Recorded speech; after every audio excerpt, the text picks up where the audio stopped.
By the early 1960s, Colin Chapman, founder of Lotus Cars, had already changed the world of racing. His motto was simple but revolutionary. Simplify, then add lightness. Where other carmakers chased more power, Chapman sought less weight, knowing that a lighter car could brake later, corner harder, and dance through circuits where others lumbered. This philosophy had already won Lotus championships in Formula One. But Chapman wanted to apply it to the road. To build a production car that could double as a track weapon. That idea became the Lotus Elan, first launched in 1962, a tiny, nimble sports car with a fiberglass body, a steel backbone chassis, and perfect balance. But Chapman wasn't done. He wanted a racing version that could crush competitors under the weight of its own lightness. Thus, in 1964, the Lotus 26R was born. The name, 26R, came from Lotus's internal project code for the Elan, Type 26, with R for racing. At first glance, the 26R looked much like a regular Elan, small, curvy, almost fragile. But beneath that dainty fiberglass skin was a purpose-built killer. Chapman's engineers stripped every unnecessary gram from the car. The body panels were made even thinner than the road version. The chassis was stiffened for racing stress. Lightweight magnesium wheels replaced the standard steel ones. The Lotus twin-cam engine, built by Cosworth, was tuned to produce up to 160 horsepower. In a car that weighed barely 580 kilograms or 1,280 pounds. For comparison, most of its competitors, like the Jaguar E-Type and Ferrari 250 GT, weighed nearly twice as much. Chapman once joked that you could lift the 26R by hand and throw it over the finish line. The Lotus 26R made its debut in 1964, entering endurance and GT races across Europe. From the first laps, it shocked everyone.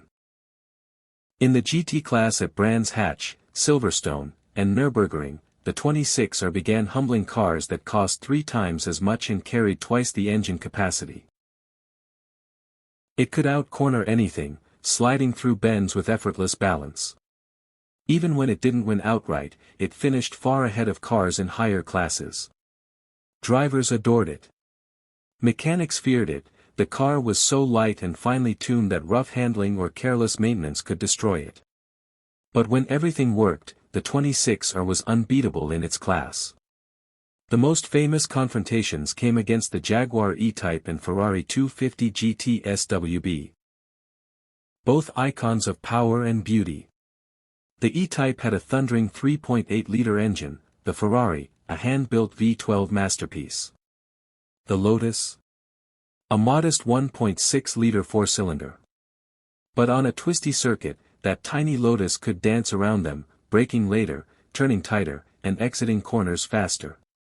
At Brands Hatch in 1964, a factory-supported Lotus 26R driven by Jim Clark, Lotus's Formula One star, stormed past the big-engine cars to finish first in class, nearly taking the overall win against much more powerful machines. It was the ultimate embodiment of Chapman's philosophy. To go faster, add lightness, not power. Over its brief production run, 1964 to 1966, Lotus built just over 100 examples of the 26R, across 2 main series. Series 1, 1964, the purest form, ultralight, bare bones, hand-built in small batches. Series 2, 1965 to 66. Slightly more refined, with improved chassis rigidity and aerodynamics, but still weighing less than most modern racing carts. Many 26 rupees were sold to private teams and gentlemen racers, who continued to dominate GT racing well into the late 1960s.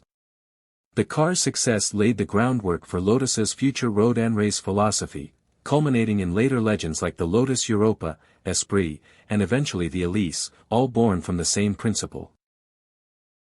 The 26R never became a mass-market hero like the Cobra or Ferrari, but among engineers and purists, it remained sacred ground, the moment Chapman's design theory reached perfection. Where other companies bragged about horsepower, the 26R whispered about geometry, weight distribution, and elegance of design. Today, surviving examples of the Lotus 26 are prized collector's items, each worth hundreds of thousands of dollars, not for their power, but for their purity. Many still race in historic events, often still winning their classes decades later. Even modern Lotus engineers refer to the 26R as the car that taught us restraint. It's the reason every Lotus since carries Chapman's ghost, a reminder that brilliance doesn't roar, it weighs less. Like and subscribe for more fascinating automotive tales.